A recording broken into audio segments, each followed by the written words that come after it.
You ask Tiger to solve. This deals with linear equations with one unknown.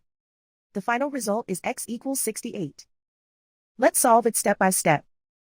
Group all constants on the right side of the equation. Subtract 3 from both sides.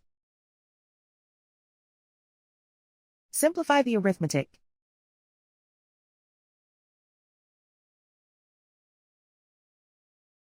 Isolate the x. Divide both sides by 3. Simplify the fraction.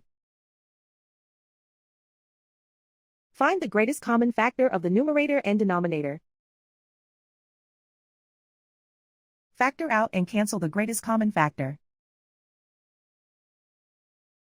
And so the final result is x equals 68.